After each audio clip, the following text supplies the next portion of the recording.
From all indicators, the End SARS protest rocking major cities in Nigeria will be here for the long haul.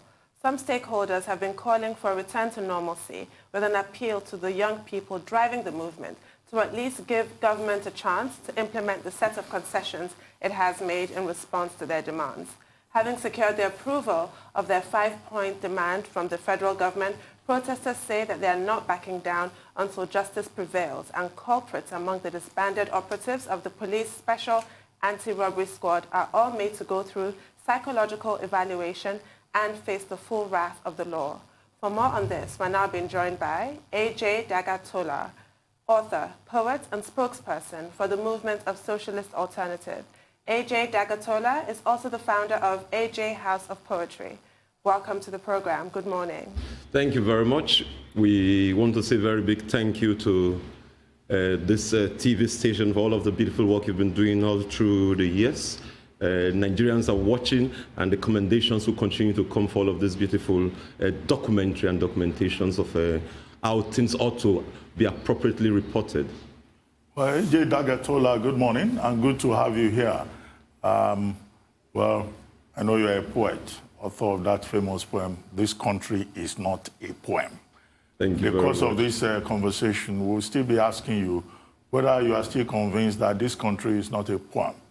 A country where you complain that there are dead bodies on the streets, and they ask you another question: are there not dead bodies everywhere? But before we get to that, I would like to ask you. I mean, you are in the House of Poetry. Yesterday, we lost one of the big four in Nigerian literature, Professor J.P. Clark. How do you remember him? Would you like to tell us something about his significance as poet, dramatist? Well, let me begin by saying that the country, not just poetry, the country and indeed the whole world has lost one of the great minds of the hearts from this part of the universe. From its early beginnings with that beautiful poem titled Ibadan, we got enormous, delivery of works from J.P. Clark. Are we going to refer to the Osidi saga, which took up a very beautiful mythology in the Niger Delta and gave the world an entire classic? This is one poet or a writer who was not just a poet, but was also a playwright, producing a huge classic that will continue to impact on literature and the entirety of the universe.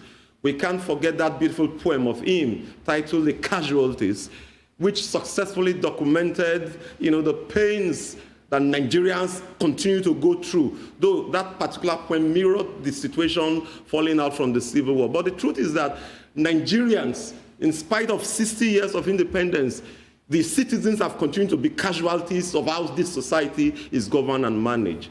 The whole country needs to stand up, to celebrate this poetic icon who has just passed, from the rivers of life to the great beyond. We're extremely happy that he lived the kind of life he lived. We will continue to celebrate every of his work, and all of his writings will continue to be point of reference as to what this country should not be.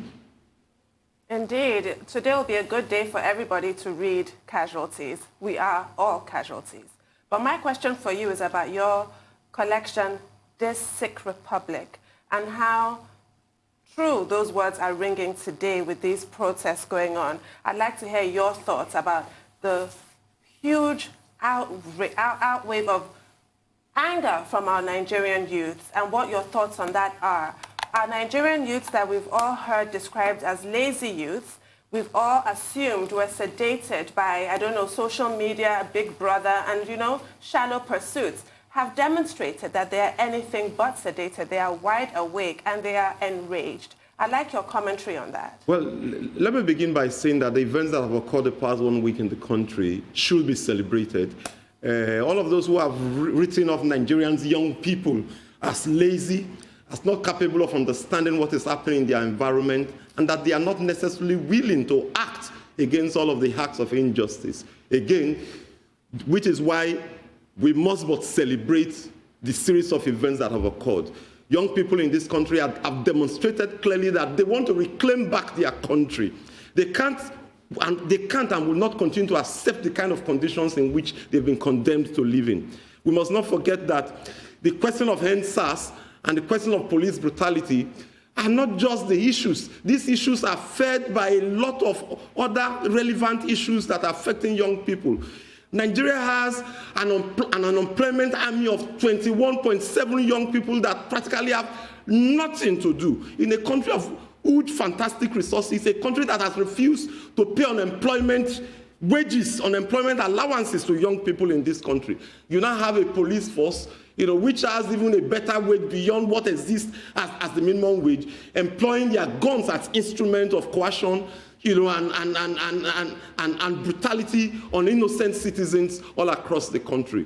We want to commend these heroic steps that Nigerian youths have taken. And you can see it's clear. We are the politicians. Nobody is raising any of all of these issues. To side with the young people on the streets, to support them, it has taken the initiative of millions of young people themselves to come out to defend themselves. We must celebrate what has happened this past 1 week, that ultimately we are waking into a new generation of young people who say that this country as a country, Nigeria, is possible, and that they are declaring their readiness to commence the process of reclaiming Nigeria from poverty, from reclaiming Nigeria from brutality, from reclaiming Nigeria from a set of ruling elites who continue to put their interests first and foremost. The Buhari regime has launched a 2021 budget of 13-point-something trillion. A budget that they themselves are referring to as a budget of recovery. But the truth, clearly to all of us, is that this is a budget to consolidate poverty and underdevelopment. A budget that will expend as much as 3-point-something trillion to service debt. The same budget will go ahead again to borrow over 4.3 trillion debt. Then what is remaining? It's going to expend over 4.8 trillion for as governance cost. If you put all of these things together, what is remaining to develop this country? The country and the ruling elites are using the pandemic as an excuse, but nobody is deceived. Before the pandemic came into this year, before coronavirus, the state of things in this country have not been any different. So there can be no using that as an excuse why the ruling elites practically have no other choice than to unleash electricity tariff on us, to unleash increase in fuel hike again on us. In the same country where nearly all of those who are public servants, you have a majority of states still not paying the new minimum wage of 30,000 naira. Ultimately, where do they want Nigerians to survive? And I think this is where it is not correct for the IGP, the Inspector General of Police, to announce just a change of name.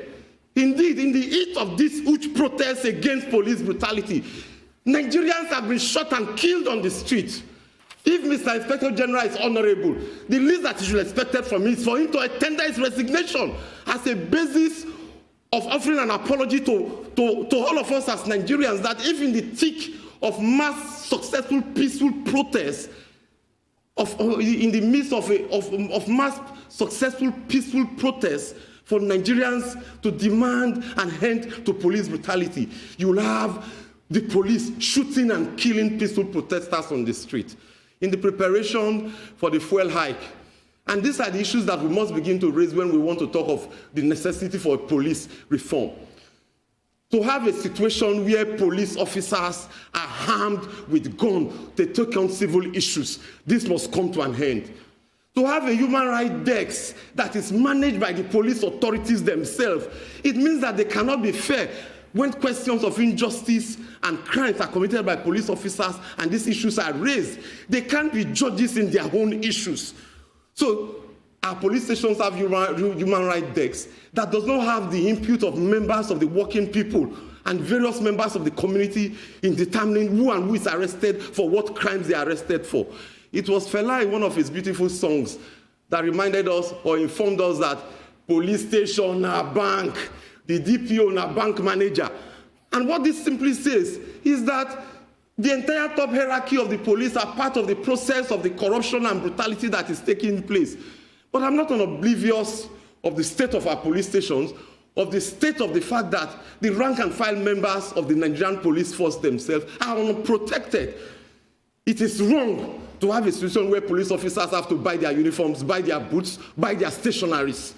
And yet, the top echelon officers in the Nigerian police force make away with the resources and budget of the police year in, year out. And this is where it is also important, as part of these general reforms that people are calling for, to have the slogan for the necessity of a police union. The police is a civil working class organization. And the fact that the police officers themselves are workers, they need a union to be able to use that as an instrument to demand for improvement in their working conditions. We can't end it there. People have been shot and killed all of these decades. We must demand, for a commission of inquiry that should not just be made up of police officers, but elected representatives of various communities, and indeed possibly a national commission where Nigerians can come and tell their woes, their pains and all of the things that they have suffered, so that a process of healing can occur. Okay. To commence a name swap without carrying out all of this process is to take for fact that Nigerians are full. But Nigerians are not full. Nigerians are not opposed to fighting crime. Nigerians are not criminal. One of the popular slogans in all of these protests has been giving the huge army of mass unemployment. Nigerians, young people have been left with no other choice than to commence trading activities on the net. Okay, Dagga, a lot you have said. The very insightful words, very penetrating words. You have used this. Oh, for God's sake. This morning, Dagga, very penetrating words. I think it was Alexander Shutinetsky, the great Russian writer, that says, every government don't like a good writer. Because a good writer is like another government. He will put the words out there. And in celebration of the lives of J.P. Clark, I remember the novel written in 1991 called The Wife's Revolt, which was a fight for justice by the wife. Big oil merchant. It's a play. Big oil company gives the community money. The wife say, okay, the community say we're going to share it in 3 places: elders, men, and women. And the woman said, the elders are men too. Why will you share it like that? Why don't we just have equality across board? Very popular play, The Wife's Revolt by J.P. Clark. Do you think the fight for this justice across board and end police brutality is just a replica of that play? And what can we learn from what is happening on the streets of Lagos now? Well, let me say there is a lot of lessons to be learned. And the very first is what I've already stated, and we should re-emphasize this over and over again. Those who think that Nigerians are asleep, that Nigerians are sleeping, this is announcing to them that Nigeria, is capable within the current structure of how it exists, to reclaim its existence and rebirth a new country for all of us. And this, for me, is the greatest lessons that is emanating from this. Nigerians on the streets have not remembered that they are Hausa, Yoruba, Igbos, or Efik, or wherever they come from. In their millions, they have been united by their sufferings and pains against how the police conduct their affairs. Again, I think it is important to make this point that Nigerians are not saying that crimes should not be combated. Nigerians are not saying that armed robbers should not be confronted. But when you have a particular squad targeted at armed robbers, and at the end of the day, it unleashes a terror against young people. This is what people are complaining about.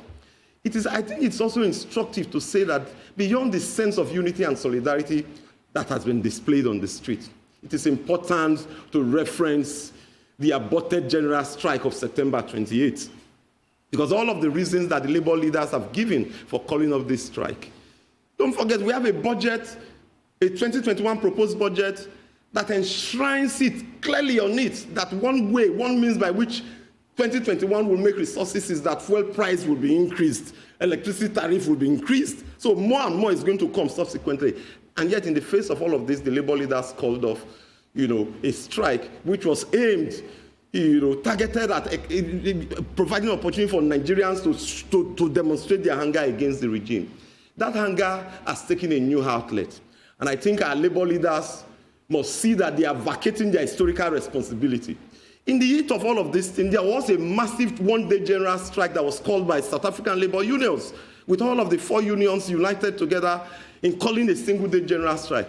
Those of us on the left here have always been telling our labor leaders that you don't call an indefinite general strike. You call a 48-hour general strike, you call a 72 hours general strike as a basis of warning the regime and continuing the process of mobilization and provision of education to the mass of the working people. But I think it's also instructive to ask us, where will this ultimately lead us to? Will this in the end mean that we are going to have the kind of police we want? I don't think I want to answer in the positive for this. I've stated that we expect the Inspector General of Police to announce his resignation. These are the means and ways by which you can begin to appease the crowd on the street. But if they think they want to continue in their dogged manner, the Nigerians' young people are constantly continuing to demonstrate their resolve to continue the protest on the street. I must say that the labor leaders can no longer have any other place to hide. We expect them to join through statements, through actions, through mobilizing the entirety of the working class to demand an end to police brutality.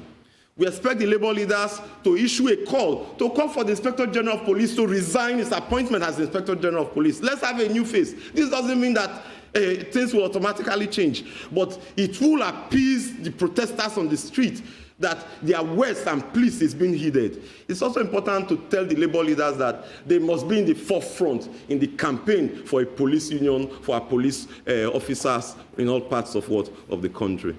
Well, Daggar Tolar, when do you think the protests on the streets would end? The federal government has acceded to all the 5 demands. SARS has been banned. There is SWAT that is supposed to replace it. In some states, compensation has been promised to affected families who lost their loved ones. There has been talk about police welfare.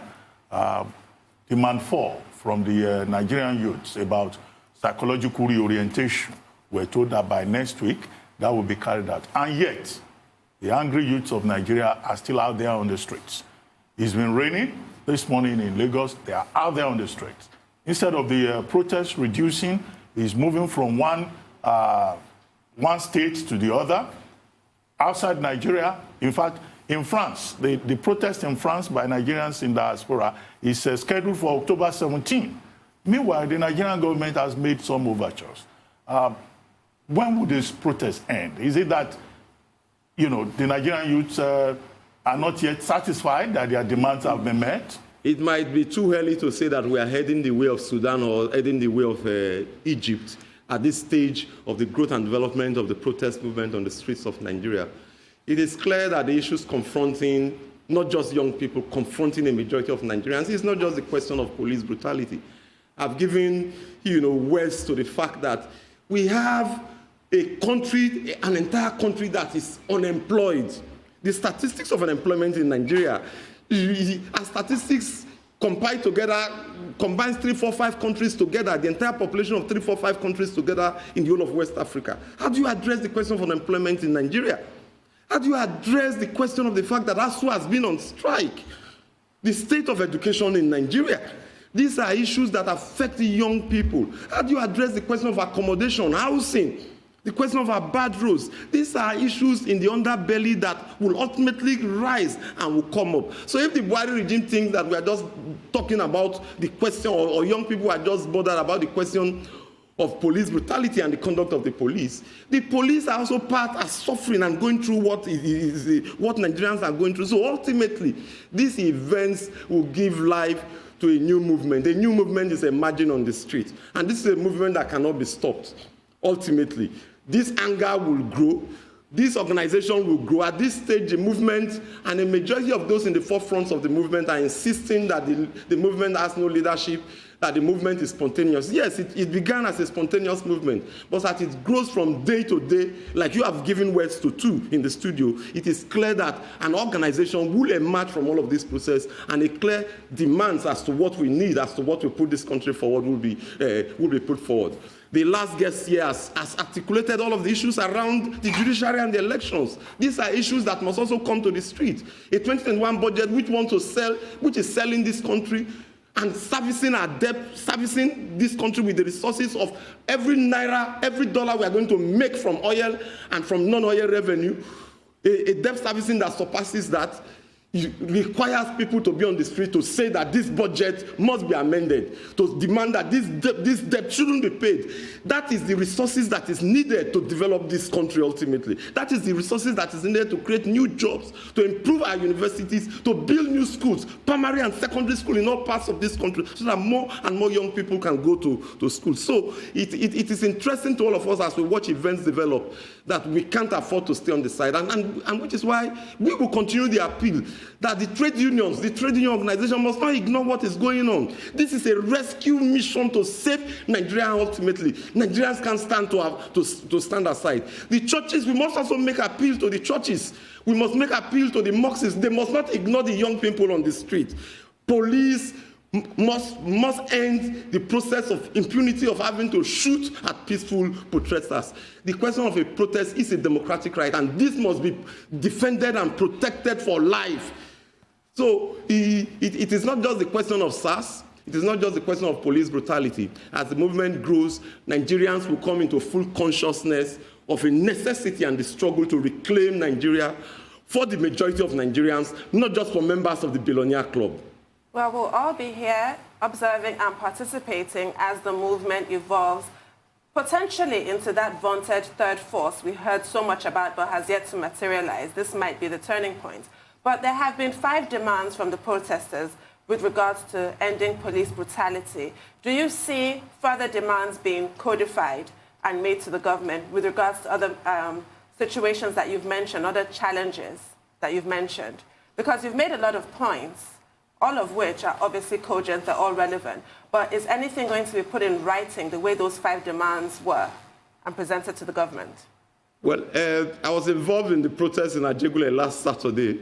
And interestingly, even the area commander, approached the protesters, insisting that they didn't have, any petition made up to present to him. And interestingly, the young man who was leading the protest in Ajegunle said that the police do not give notification to young people when they come to arrest them. And he doesn't see why this protest, which was spontaneously organized, it sounds very funny. But this is not to say that the point you have raised is valid. The necessity to have an organized movement against all of the issues that are at hand, the necessity to have what these demands are, and how to articulate these demands appropriately and place them at the appropriate quarters. Like I've said, the issues are extremely enormous. We can't complete all of these issues ultimately without the mass of the working people in their millions, not just these young people on the street, the mass of the working people in their millions coming onto the street with a clear political agenda for a government that will employ the resources of Nigeria to develop Nigeria. We just spoken about J.P. Clark, somebody of that first generation of writers. There is Chinua Achebe, who we also lost in the past period, who gave us a beautiful classic called The Things Fall Apart. In the very first chapter of that book, we meet with Unoka, the father of Okonkwo. And this chapter enthralls me appropriately because it fits the classical scenario in Nigeria. A debtor comes knocking on the door of Unoka, coming to demand for his money. This man replies them with a profound wisdom that is missing from the entirety of our ruling elites. And what was that wisdom? That yes, I acknowledge the debt I owe you, but I have greater concerns. And until I tender to those greater concerns, your debt is a secondary issue. And what are those greater concerns for Nigeria? Poverty, unemployment, illiteracy. These are huge issues. The industrialization. These are huge issues that are requiring, demanding funds from our ruling elites. So it's where we have a government that is putting the interests of the IMF and the World Bank first and foremost beyond the interests of its own people. It's a clear demonstration that that government doesn't represent the interests of the mass of the working people.